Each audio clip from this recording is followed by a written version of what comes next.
Alors, parmi vous, il y en a peut-être qui se demandent pourquoi je parle ici au congrès de l'enseignement du français d'une troupe de théâtre japonais. Mais jusqu'ici, aujourd'hui, cette troupe, appelée habituellement Takarazuka, a joué un rôle très important dans la formation de l'image, aussi bien de la langue que la civilisation française au Japon. On appelle les actrices de Takarazuka au Japon Takaragen. Takaragen vient de parisienne. Donc Takaragen, ça veut dire les femmes qui habitent à Takarazuka. En contraction, on appelle souvent Gen-san seulement. Alors, il va sans dire que cette image du français et l'enseignement du français sont étroitement liés, surtout pour les jeunes qui vont choisir une deuxième langue étrangère en plus de l'anglais. Et c'est un élément déterminant de leur choix. Et nous voudrions donc vous présenter l'image un peu originale de la France, véhiculée par cette troupe, et qui a une influence non négligeable au Japon. ですね、ちょっと待ってくださいね。こんな感じでありますけども、これいいですね。はい。C'est le bâtiment central de Takarazuka. Ça se situe au bord de la rivière Muko. Et cette rivière, c'est vraiment la scène pour les Takaraziennes. À l'intérieur, c'est une atmosphère rococo, toujours française.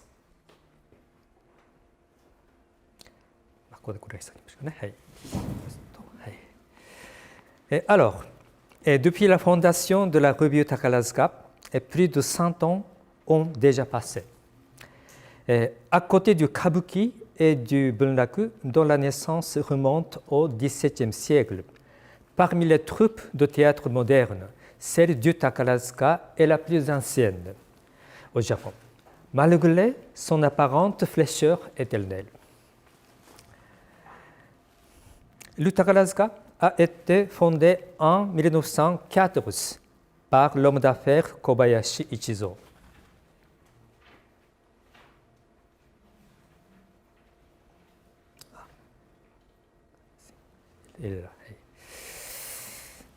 C'est une compagnie de théâtre musical où jouent uniquement de jeunes actrices célibataires. Célibataires. On a construit un grand théâtre avec 4000 places en 1924 à Takarazuka, une petite ville d'une station thermale dans la banlieue d'Osaka et de Kobe.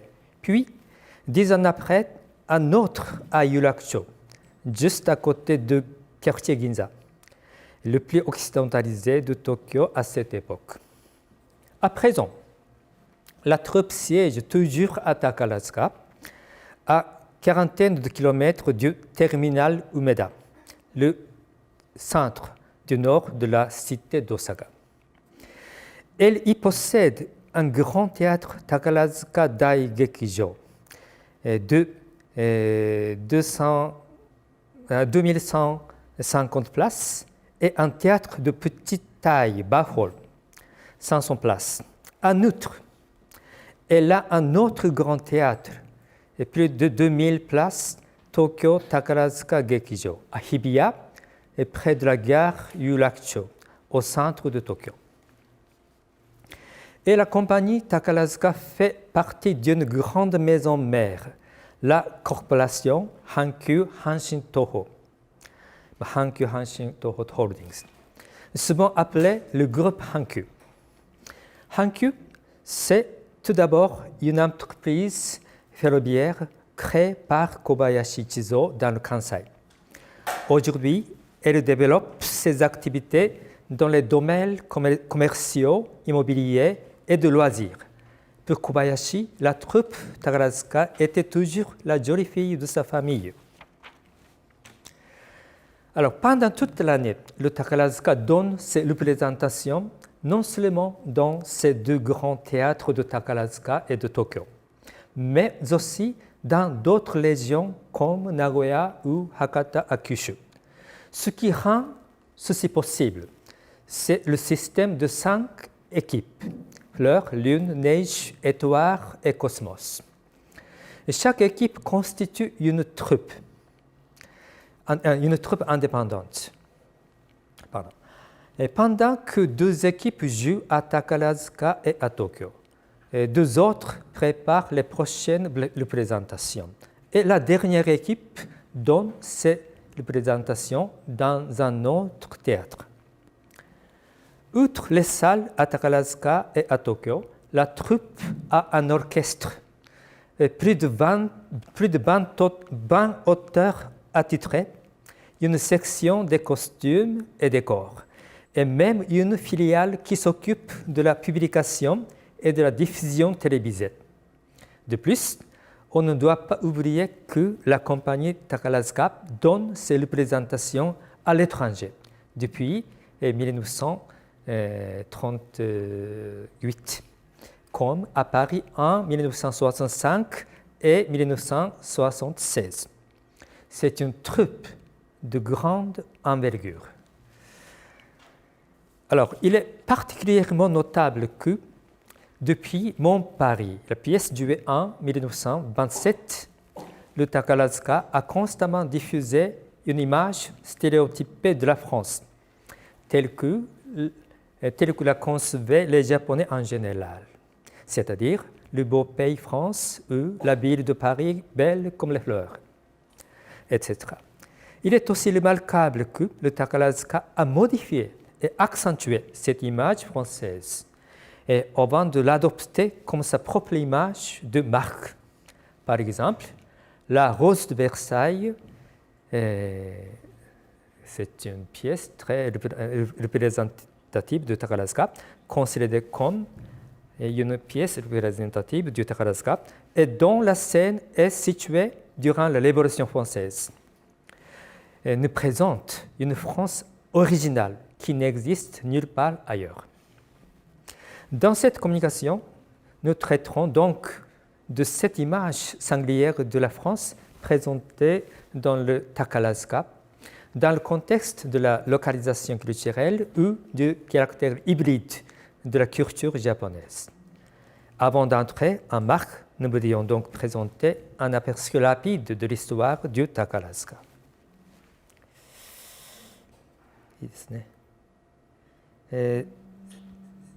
C'est un entrée de grand magasin de Hankyu à Umeda. C'est aussi une atmosphère rococo.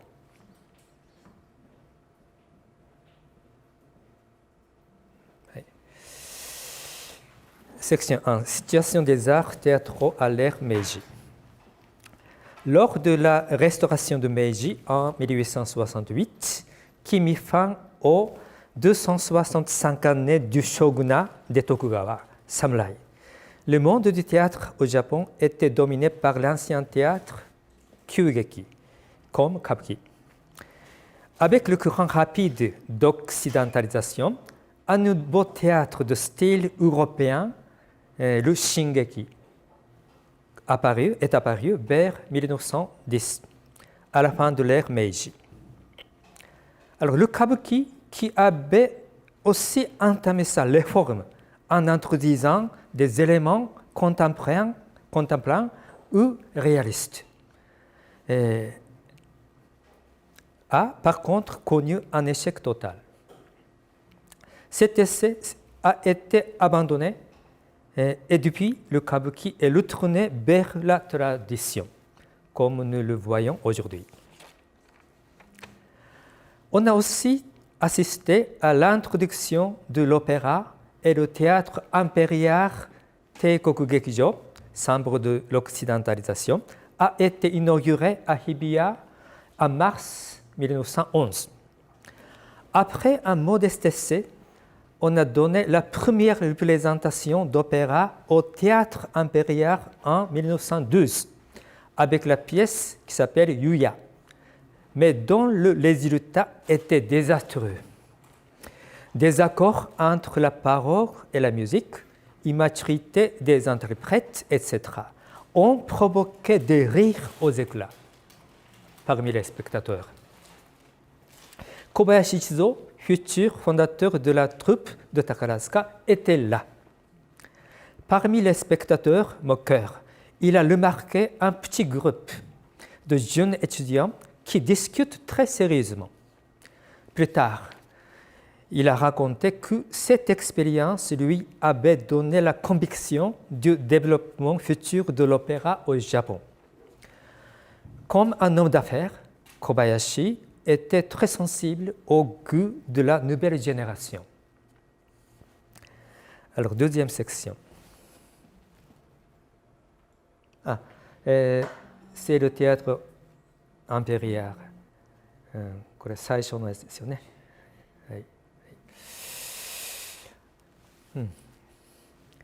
Malgré ses efforts pour former une authentique troupe d'opéra, la section de l'opéra du théâtre impérial a été obligée de disparaître en 1916 à cause de son impopularité. Les membres se sont dispersés, mais ils ont retrouvé l'occasion de déployer leur activité dans de petits théâtres d'opérette au faubourg de Tokyo, comme Asakusa. Dans cette situation théâtrale, Kobayashi Ichizo fonda une équipe de théâtre musical de jeunes filles, Shoujo Kageki, à Takarazuka, en 1914. Et la rubrique mensuelle de sa troupe Kageki. Dans cette revue publiée par la troupe, Kobayashi développe son idée du théâtre national populaire, Kokumingeki. Son objectif était d'abord de créer un théâtre qui puisse plaire à tous les Japonais en général et qui est caractérisé par l'harmonie des éléments japonais traditionnels et ceux de l'Occident. Et Kobayashi a visé la nouvelle génération dans la société de consommation de masse qui commence à l'ère Taisho. Cette génération avait été familiarisée très jeune à la musique occidentale de l'enseignement primaire. En même temps, il pense toujours que son théâtre doit se fonder sur la tradition japonaise. À ce moment-là, le théâtre de jeunes filles n'était que son premier pas vers son idéal. Alors, troisième section. La naissance du théâtre musical de jeunes filles. Et derrière cette idée du théâtre national populaire, il y a, je pense, deux motifs, commerce et moralité. Et ces deux se sont intimement liés. Kobayashi Ichizo était d'abord l'administrateur d'un réseau ferroviaire dans la région de Kansai qui subsiste aujourd'hui sous le nom de Hankyu. Ce n'était pas tout. Pour la nouvelle génération de Taisho, il a construit des maisons sur ces lignes de train qui se rejoignent au centre d'Osaka. Et il a installé des grands magasins à des gares terminus, comme Umeda. Et enfin, avec l'inauguration de la ligne Takarazuka-sen en 1910, qui rejoint Umeda et Takarazuka, Kobayashi a créé un lieu de loisirs pour les jeunes familles au terminus Takarazuka. Pour y attirer la clientèle et la divertir, il lui est venu à l'esprit l'idée d'un chœur composé de jeunes filles. Inspiré peut-être par celui de garçons du grand magasin Mitsukoshi de Nihonbashi Tokyo et par celui de jeunes filles de Shirokiya, les bars de Mitsukoshi à Tokyo. Et Kobayashi a ainsi formé le chœur de Takarazuka Shoukatai, en 1913. Ce chœur d'une dizaine de jeunes filles nommé le Cercle de formation de théâtre musical de jeunes filles de Takarazuka. Takarazuka Shoujo Kageki Ikuseikai, et a donné sa première représentation en 1904. À côté de ces raisons commerciales, Kobayashi voulait offrir un loisir sain pour les jeunes japonais, refusant l'ancien théâtre taché de l'image décadente des lieux de plaisir. Yukaku, comme ça. La petite ville Takarazuka, qui se situe assez loin du centre-ville, ne connaît jamais la sueur. Cette situation géographique est la fameuse devise du Takarazuka. Kyoku tadashiku utsukushiku, soyons purs, soyons justes et soyons belles, sont les deux faces d'une même médaille.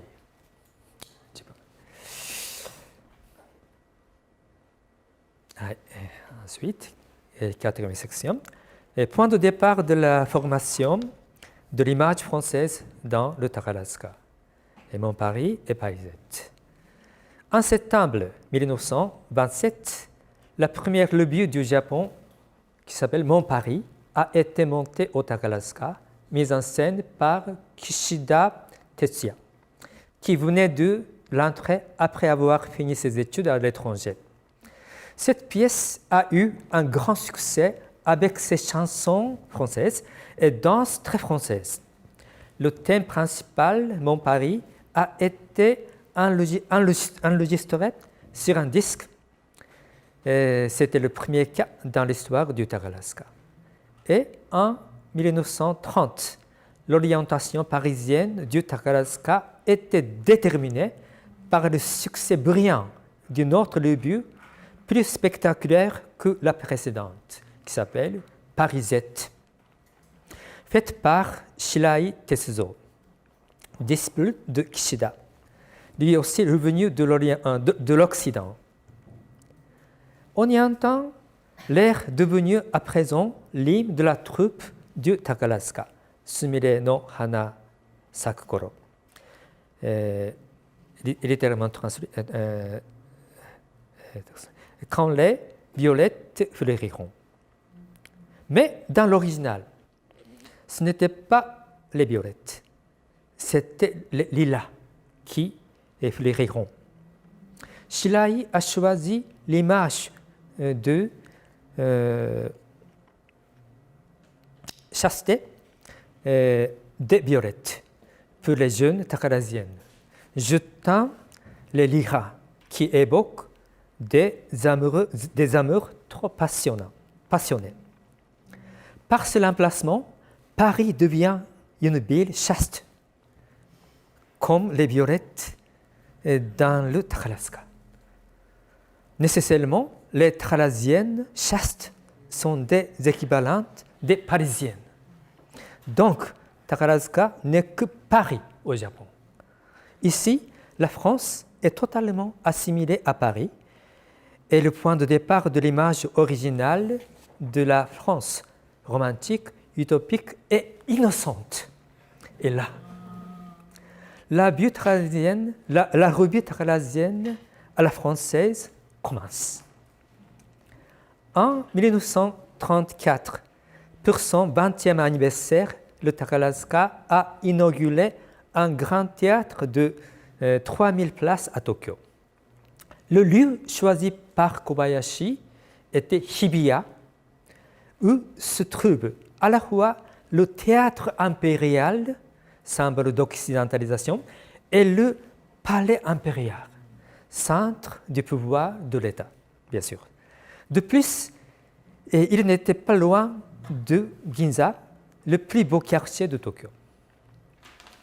L'une de ces cibles de Kobayashi était le théâtre impérial, qu'il voulait remplacer. Et l'autre, c'était Asakusa, quartier de plaisir animé, où de petits théâtres offrent des spectacles plus ou moins obscènes. Et Kobayashi critique violemment son rival, ça veut dire la troupe des jeunes filles de Shochiku, Shoujo Kageki, fondée en 1922 à Osaka est venu à Asakusa en 1924, disant que la revue de la Shochiku est à l'américaine, ce qui veut dire grivoise et érotique. Par contre, selon Kobayashi, la revue de Takarazuka est à la parisienne, donc toujours saine et pure, avec cette logique très bizarre, négligeant la réalité, diffusée surtout par sa revue mensuelle Kageki. Kobayashi va établir l'identité de sa troupe fondée sur l'image française à la takarazienne.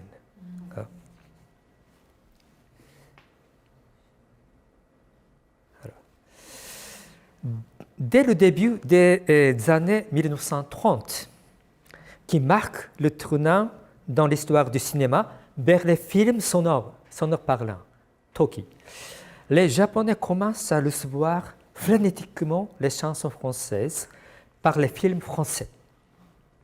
Le Takarazuka aussi les introduit avidement sur cette scène. Les chansons françaises fortifient davantage l'image parisienne du Takarazuka. Cette tendance continue, sauf pendant les quelques années allant de la guerre, jusqu'à la fin des années 50. La pièce monumentale de la réouverture du Grand Théâtre de Takarazuka en 1946 après la guerre. C'était Carmen, opéra français de Georges Bizet, dans lequel Fukamidori Natsuko, actrice, a joué le rôle de Carmen et a chanté Habanera. En 1952, cette Fukamidori a chanté Les Feuilles mortes de Jacques Prévert pour la première fois au Japon. Dans le Carmen, dans les chansons de Paris, dans la pièce Les chansons de Paris, mise en scène par Takagi Shiro, disciple de Shirai. Mais depuis les années 60, le Takarazuka tente d'introduire la comédie musicale à la Broadway, qui est devenue à la mode dans le monde entier. On pouvait tout d'abord juger ce projet difficile parce qu'on supposait qu'il était impossible pour des jeunes filles de jouer des rôles masculins. Cependant, à force d'entraînement, les interprètes de rôles masculins y sont arrivés. Et égal même les hommes au niveau de leur performance physique. L'image française de pureté, de justesse et de beauté a-t-elle été effacée à ce moment-là? Mais non, elle subsiste toujours et couvre tout le Takarazuka, y compris ses productions tournées vers la comédie musicale à l'américaine.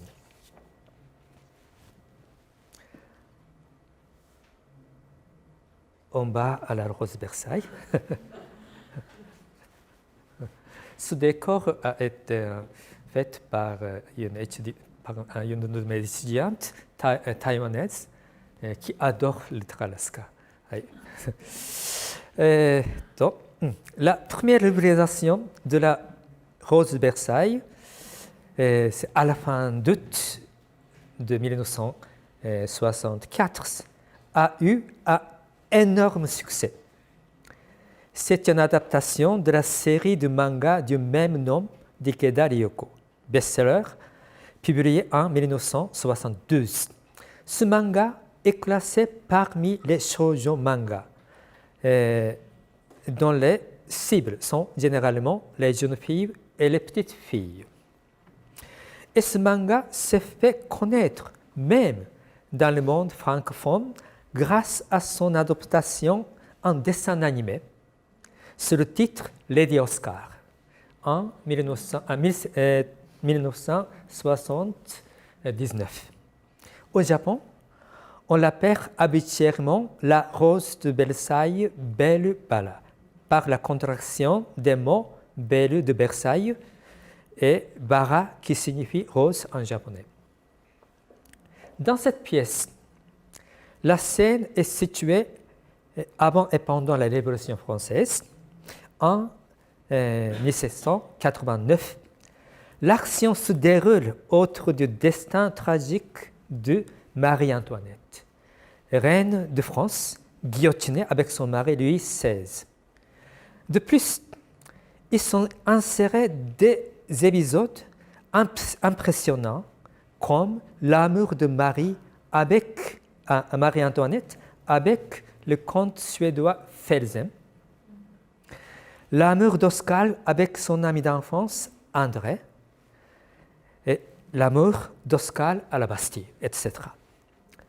Le 4 juillet, etc.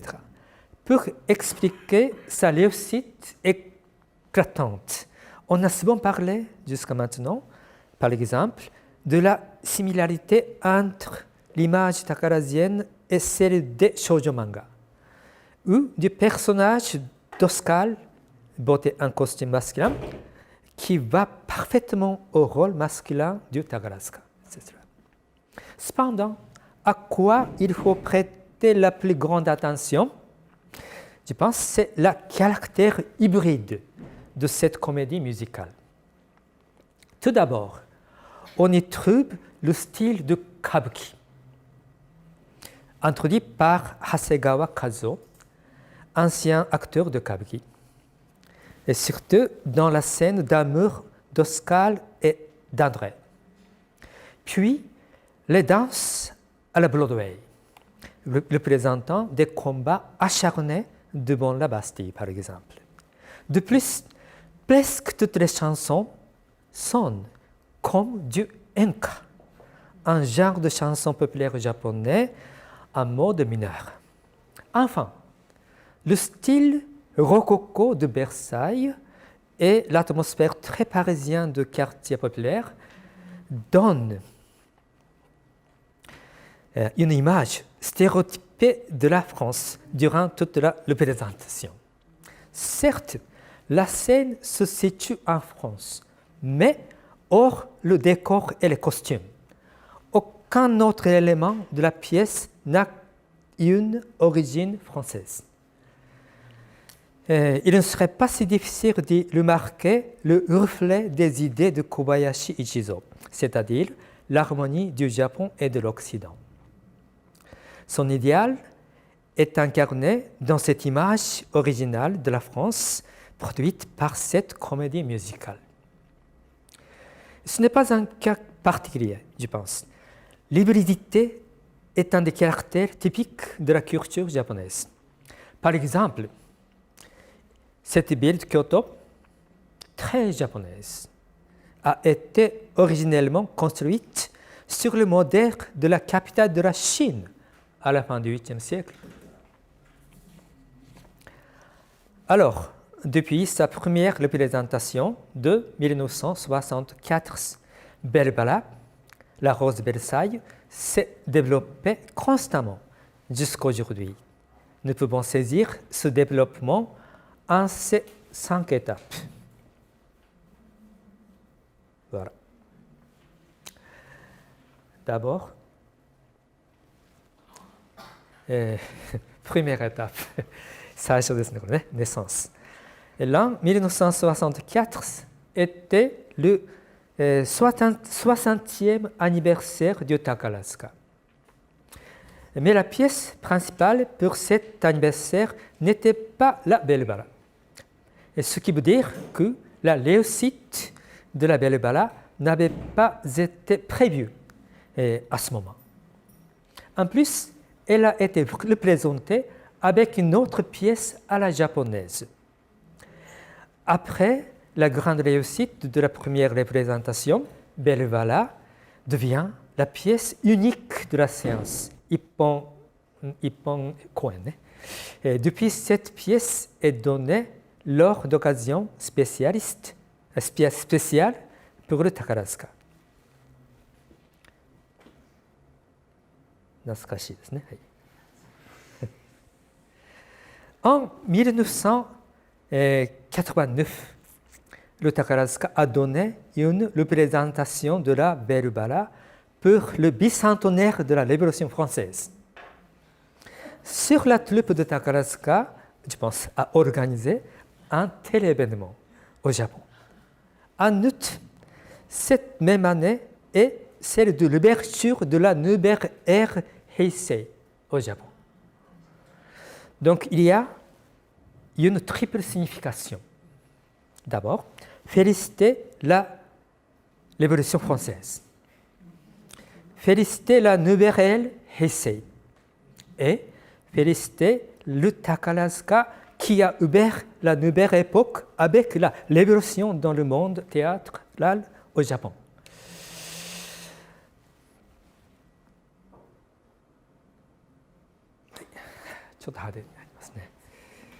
La troisième étape, l'année 2001. En 2001, le Takarazuka a inauguré son nouveau grand théâtre à Tokyo, en mars. Pour célébrer aussi bien cet événement que l'ouverture du nouveau siècle, le Takarazuka a choisi la Rose de Versailles.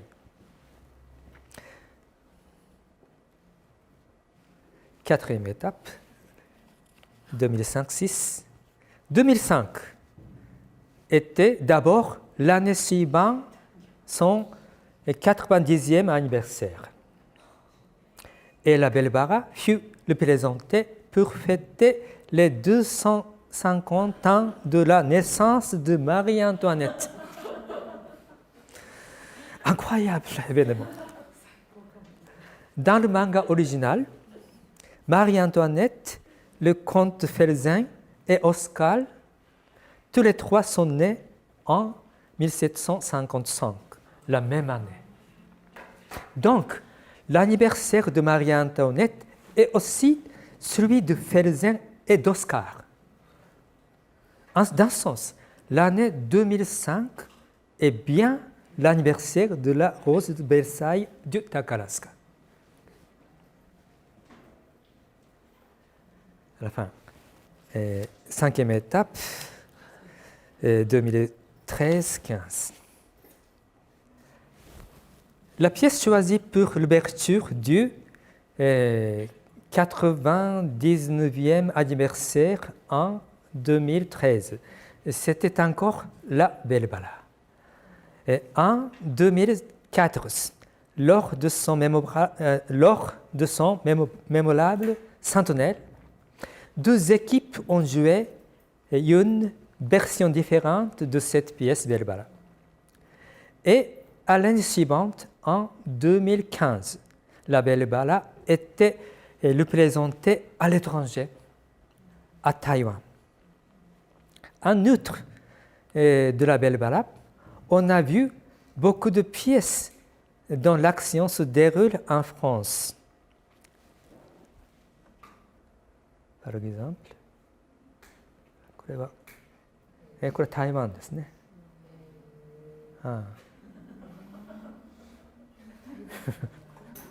これ、はい。D'abord, 眠らない男、Napoléon, et puis le roi Soleil. Toutes les deux sont jouées par 彼女、Yuzuki Léonですね。これダビドの肖像画ですよね、まさにね。はいはい。Alors, le centenaire du Takarazuka était aussi l'occasion d'affirmer son identité avec l'image française.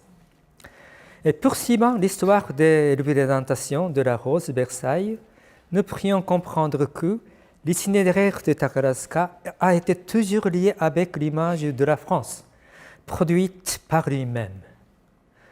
Qu'est-ce que ça signifie? Depuis sa première découverte après la restauration Meiji, la France a été toujours comme un pays de rêve pour la plupart des Japonais, surtout pour les femmes. donnant une image romantique et utopique. Même la révolution est intégrée dans cette image euphorique.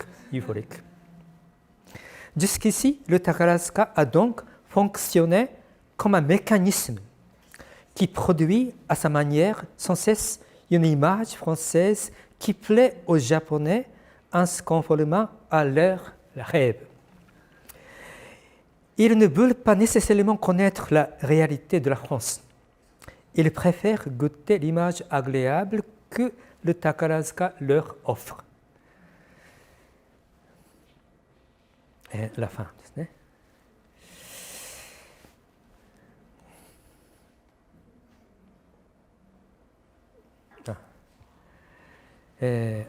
En guise de conclusion, l'image de la France dans le Takarazuka après les attentats en 2015. Les attentats de Paris en 2015 ont dû donner un choc profond au Takarazuka, car la pièce dans la scène se passe en France ont presque disparu pendant quelque temps. C'est vrai.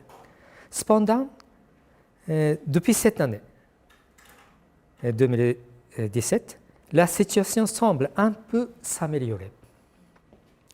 En août, All for One, c'est ça. J'ai vu ça. En août, All for One, D'Artagnan et le Roi Soleil. Donc, Trois Mousquetaires, un épisode de Trois Mousquetaires. Et encore, et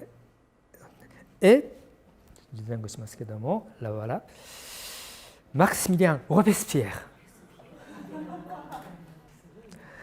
va sortir en novembre. Encore la Révolution. Il me semble que le Takarazuka essaie, même aujourd'hui, d'introduire une certaine violence dans son image de la France. Merci beaucoup.